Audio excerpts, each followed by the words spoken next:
Hi hello welcome to my YouTube channel. நம்ம இன்றைக்கி பார்க்க போகிறது காஜு கட்லி எப்படி செய்யணும்னு பார்க்கலாம். வீடியோக்குள்ளே போகிறதுக்கு முன்னாடி இந்த வீடியோ ஸ்பான்சர் பண்ணுறாங்க பைமோட் மொபைல் ஆப். நமக்கு வேண்டிய க்ரோசரி ஐட்டம்ஸ், வீட்டுக்கு தேவையான ஜாமான் எல்லாமே இங்கே கிடைக்கும்.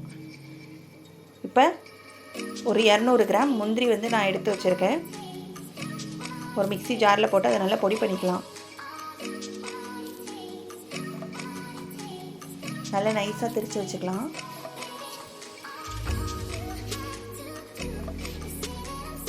இதுக்கு தேவையான சீனி ரெடியாக எடுத்து வச்சுருக்கேன். இந்த 200 கிராம் சீனிக்கு ஒரு 50 கிராம் எக்ஸ்ட்ரா போட்டு 250 கிராம் சீனி எடுத்து வச்சுருக்கேன். இப்போ அதை பாகு காய்ச்சிக்கலாம். ஒரு பாத்திரத்தில் சூடு பண்ணி அந்த எடுத்த சீனி இந்த பாத்திரத்தில் போடணும். ஒரு 50 ml தண்ணி ஊற்றிக்கணும். பாத்திரத்தில் சீனி போட்டாச்சு. இப்போ கொஞ்சமாக தண்ணி ஊற்றிக்கலாம் சீனி கரையிறதுக்காக.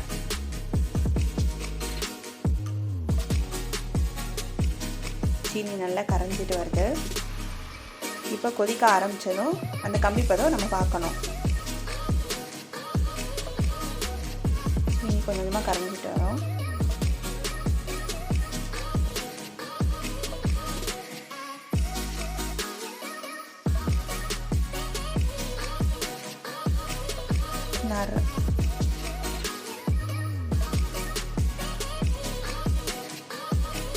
இந்த வீடியோ பிடிச்சிருந்தா சப்ஸ்கிரைப் பண்ணுங்கள். சீனி நல்லா கரைஞ்சிருச்சு. இப்போ கொதி வர ஆரம்பிச்சிருச்சு. இப்போ நல்லா கரைஞ்சதும் கம்பி மாதிரி நம்ம கையில் ஒட்டி பார்க்கணும்.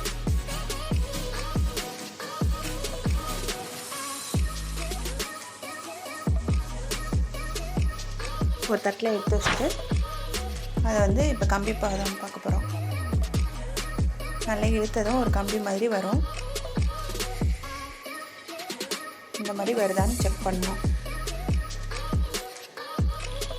பாருங்கள், இப்போ உங்களுக்கு காட்டுறேன். நல்லா தெரியுதுன்னு நினைக்கிறேன். கம்பி பதம் மாதிரி ஒரு கம்பி வரும். இந்த மாதிரி வரும்போது நம்ம முந்திரி மாவை இப்போ அதோடு சேர்த்து நல்லா மிக்ஸ் பண்ண போகிறோம். அரைச்ச மாவை சீனி பாகோட கெட்டி விழாமல் நம்ம நல்லா கிண்டணும். நல்லா கைப்பட கிண்டிக்கிட்டே இருந்தால் இந்த மாதிரி வந்துடும். நல்லா கைப்பட கிண்டி விட்டுட்டே இருக்கணும். கெட்டி விழாமல் இருக்கணும். சில நேரம் அந்த மாவெல்லாம் கட்டி கட்டியாக இருக்கும். அப்படிலாம் இல்லாமல் நல்லா கிண்டி விட்டுக்கலாம். சீனி பாகோட நல்லா ஒட்டி கொதி வர ஆரம்பிச்சிடும்.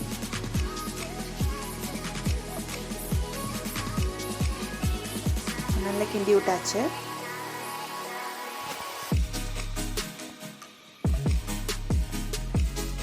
நல்லா இப்போ ஓரத்துலலாம் பாருங்கள் நல்லா கொதி வர ஆரம்பிச்சிருச்சு. இன்னும் கொஞ்சம் நேரம் ஆச்சுன்னா அந்த பாத்திரத்துலேயே ஒட்டாமல் வரணும்.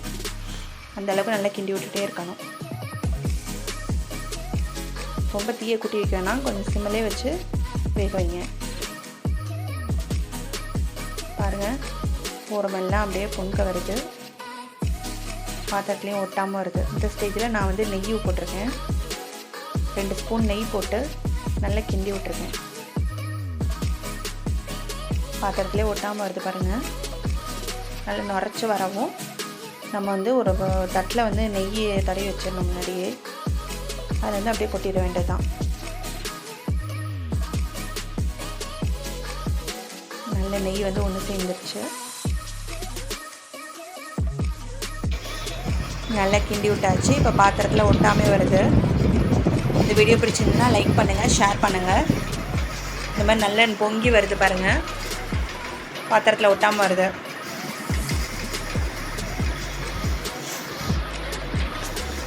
இப்போ ஒரு தட்டில் 1 ஸ்பூன் நெய் போட்டு நல்ல தட்டை எல்லாமே நான் தடவி விட்டுறேன்.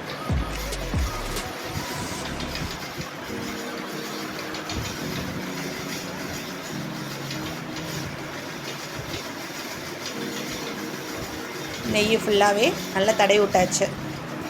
இப்போ இந்த பாத்திரத்தில் நம்ம செஞ்சு வச்சுருக்கோம் இல்லையா, அதை நம்ம இந்த நெய் தடவிட்ட தட்டில் நம்ம கொட்ட போகிறோம்.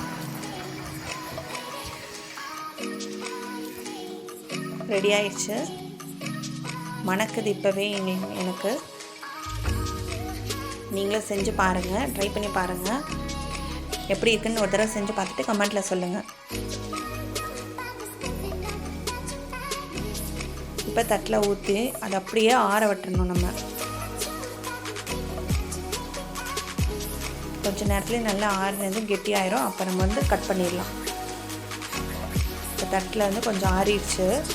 அப்போ லைட்டாக கட் பண்ணி எடுத்து வச்சுக்கிட்டேன். நான் பீஸ் போட்டுறேன்.